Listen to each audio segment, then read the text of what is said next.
Hello everyone and welcome to another episode of Selling Greenville, what I like to call your favorite real estate podcast here in the greater Greenville area. I'm your host as always, Stan McCune, realtor here in Greenville County, South Carolina, and I am happy to let you know, in case you didn't know, that all of my contact information is in the show notes, and if you need a realtor, if you want to talk to a realtor, if you have any real estate needs at all, let me know. I would be glad to help you. I'd be glad to at least talk about it. You'll find that I'm not a very pushy person.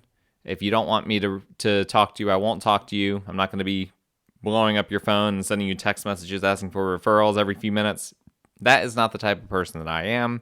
But I would love to talk to you if you have any real estate needs.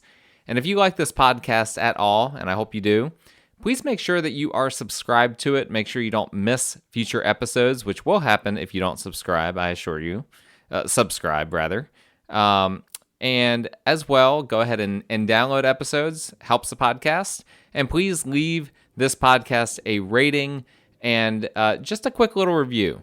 Just a quick little review. Nothing long, just to say, hey, this is a very helpful podcast, blah, blah, blah, whatever you want to say. It should only take you like 10 to 15 seconds to leave a review for the podcast. And I would just appreciate that. If you're benefiting from it at all, if you enjoyed it all, that would be great. Today we're going to be talking about assessing time in a real estate transaction. This is going to be a two-part podcast. I've actually thought ahead on this. I know it probably seems like I think way ahead on all of these. I try to, but quite frankly, some of these happen spur of the moment. This one I've thought ahead about, and I've been mulling this over for a while in my mind, because we always look at real estate from a money standpoint, particularly when it comes to investing in real estate, and especially when it comes to flipping houses. That's where people really get into all these different formulas and different numbers, and everything has to be exact. But one thing that usually gets left by the wayside when people are assessing real estate is they don't consider the value of time. And we've heard, of course, the very, very famous phrase, time is money. There's a reason why that phrase is famous. It's because there are so many layers to it. There are so many aspects in which time is money. And because that's true, we know that it's true on multiple aspects of the phrase time is money is true. It's kind of nearsighted to be crunching numbers on a real estate transaction and not to factor in the time element of it. Now, of course, some people will factor in time from the standpoint of holding real estate. Of course, we know that is an important thing. How long you hold your real estate means your holding costs are higher. The costs of capital that it takes to have that piece of property.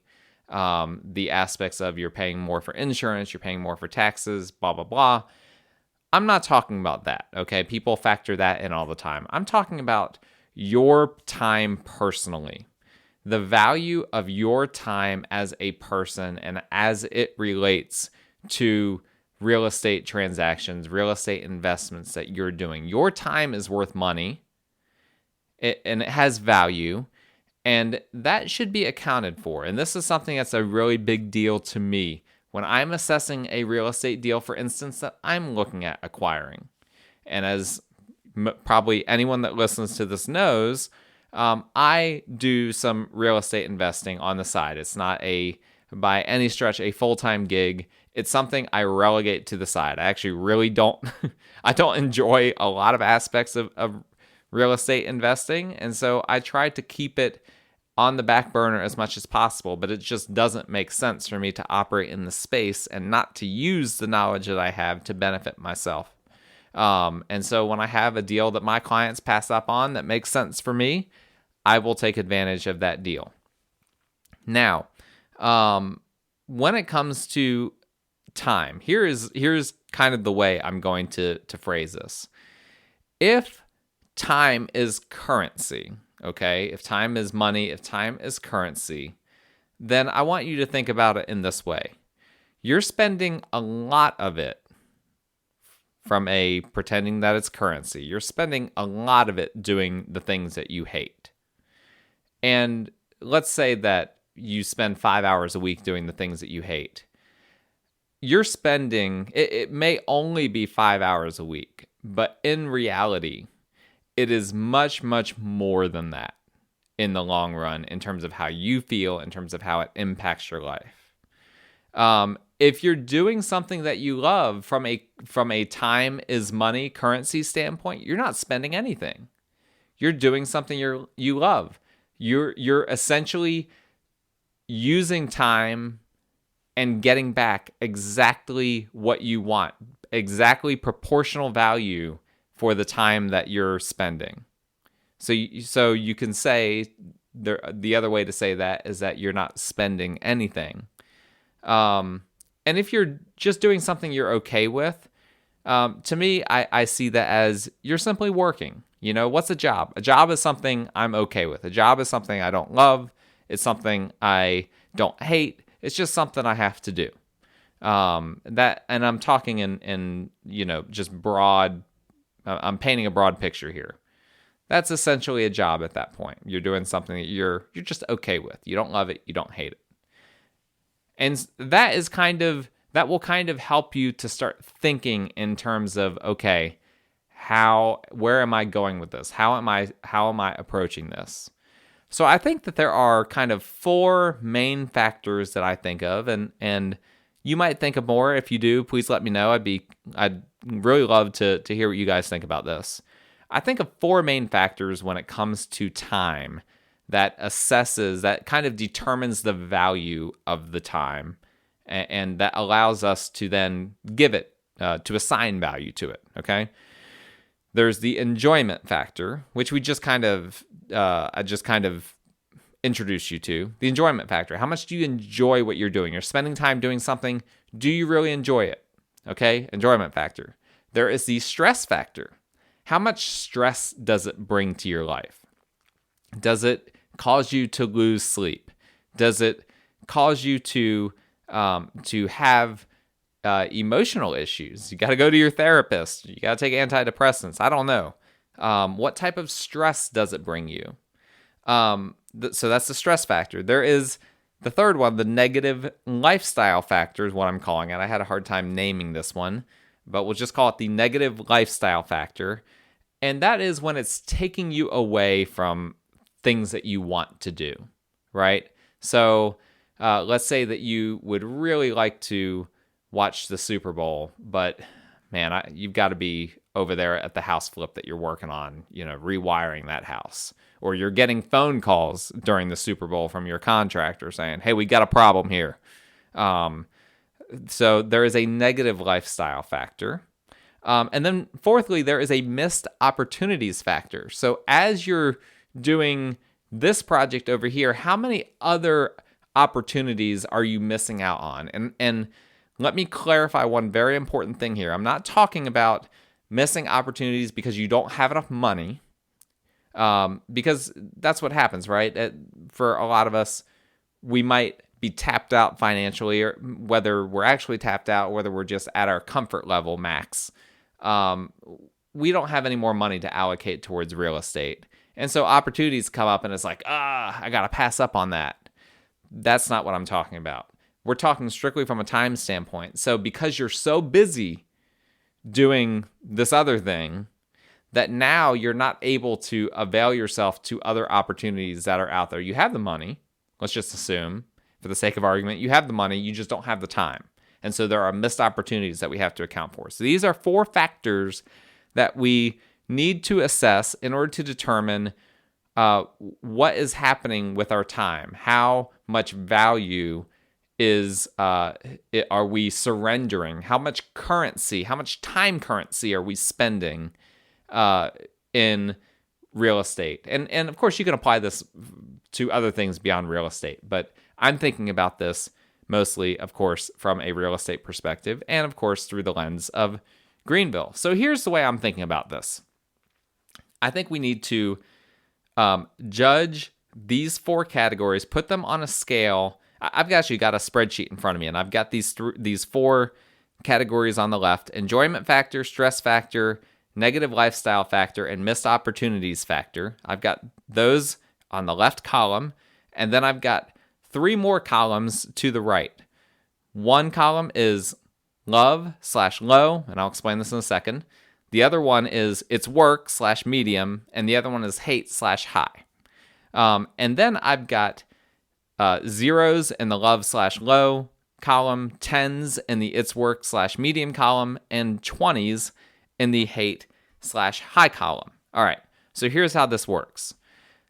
Basically, for things that are positive for you, so if you really enjoy what you're doing, let's say that you're flipping a house and you just love it. It energizes you.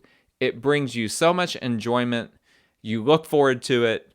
Every aspect of it, it is just brings you life, brings you vitality.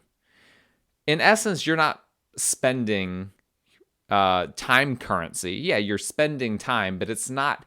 You're spending your time doing something that you love. So that's a good use of your time. For the sake of what we're talking about here, we're going to say that you have spent 0 time dollars because you're getting for your time something that you love. So that is in the love/low column. You love it. It's a 0, okay? The lower the number, the better. That indicates how much you've spent, quote unquote. You haven't spent anything.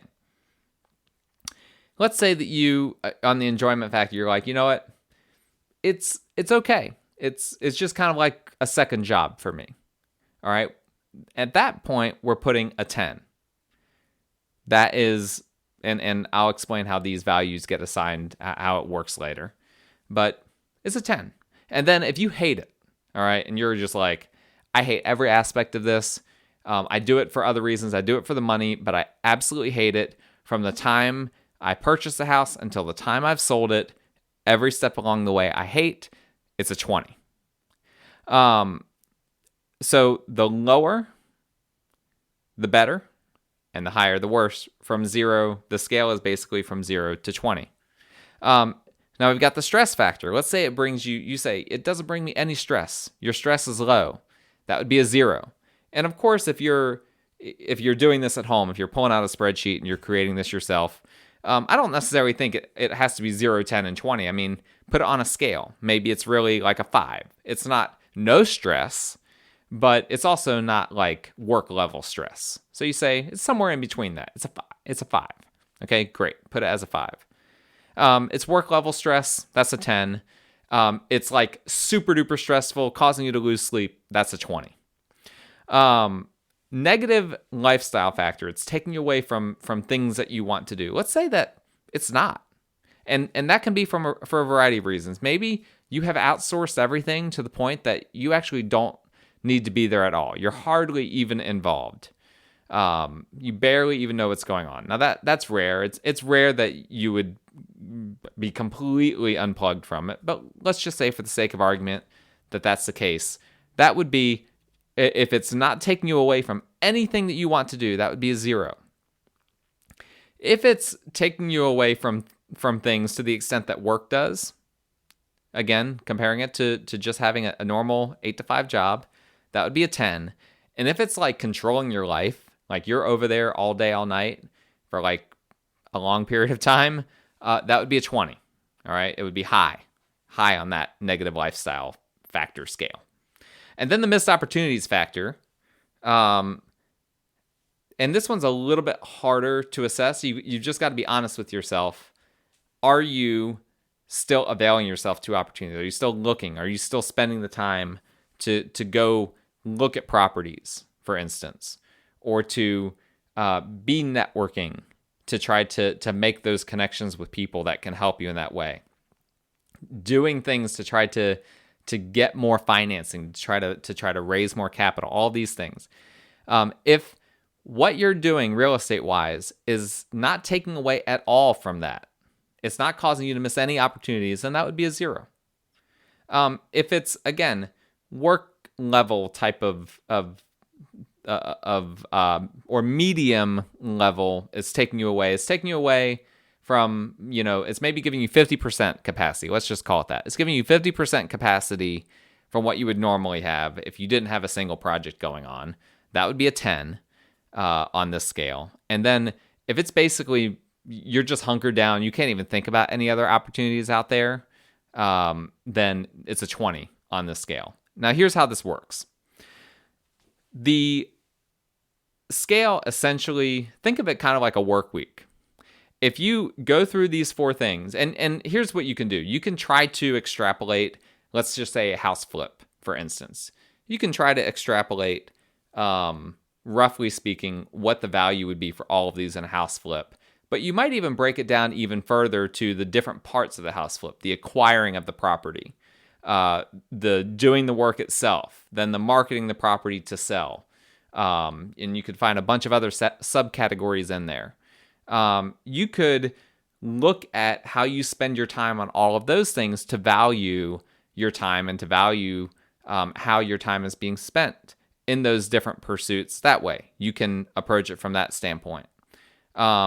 But you can also just take the whole thing and just try to figure it out as, one big enchilada, so to speak.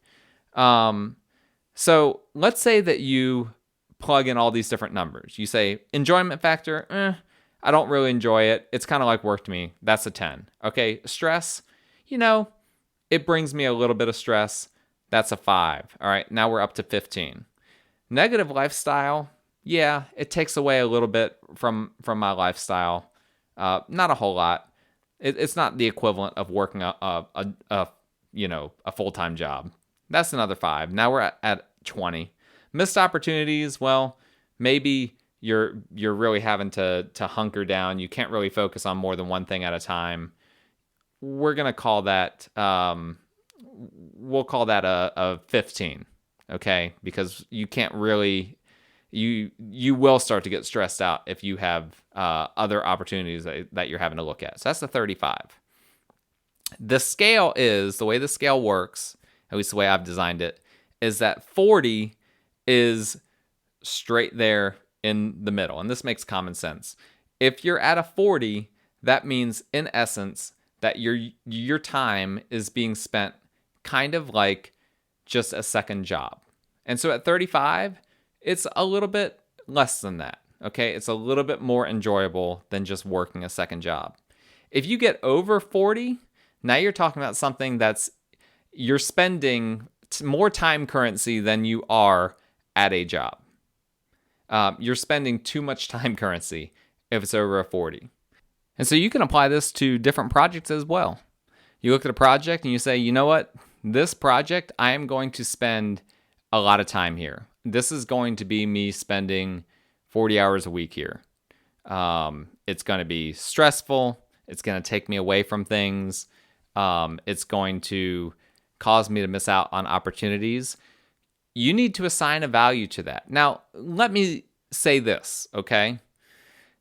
I'm not saying that just because something is, and maybe I made it sound this way before, and I apologize if I did. Just because something is over a 40 on the scale doesn't mean it's a bad opportunity. You just have to understand that at that point, you're spending a lot of money in terms of time currency. Okay, over a 40, you're spending a lot of money. Now, maybe you're getting back so much money on your investment that it just makes sense. Just like working overtime at work, it just makes sense to get that time and a half or whatever the case may be.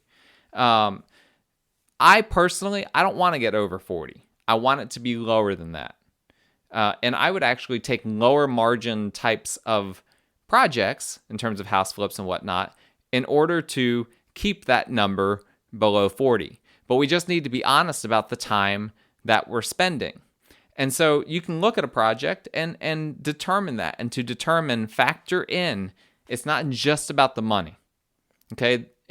If it were just about the money, then this would be a whole lot simpler. But you have to find a way to assess your time as well. And this is one way that I think we can do that. And maybe you don't want to plug in a spreadsheet like I've done. Just think about how much you enjoy it, how much stress it brings to your life, how much it's going to cause you to miss out on things you want to do, and how much it's going to cause you to miss out on other opportunities. And you can kind of do that math in your head to some extent. Now, a lot of people, if they really, really just love house flipping or whatever type of real estate project that they're doing, they might be willing to surrender some of these other things. And maybe for you, you can tinker with the scale and maybe give more weight to one thing than another. This is just how I've done it. And this is just to give you an example to start you thinking about this concept of valuing your time, not just being focused on all these different rules for how much money you make in a real estate transaction, but to actually give value to the time being spent as well, because there is value to that, and that needs to be accounted for. Now, in part 2, this was part 1 of this time value type of concept. In part 2, I have an actual formula that I'm going to give to you guys, and that's going to be next week. We'll talk through an actual formula that I use, that I developed, that I think is going to be helpful in a way for us to determine whether our time is being used in a good way, the value of it, how to think through it. And again, this is all subjective, because at the end of the day, you may be willing to make time sacrifices for money sacrifices, and there are different times where that can make sense. But I want us to think through real estate more holistically. It's not just about money. It is also about our lifestyles. I hope that was helpful for you guys. Just a reminder, my contact information is all in the show notes. Please rate, review, subscribe, download, all those things for this podcast. I appreciate you guys. I hope to hear from you soon, and I hope you stay safe.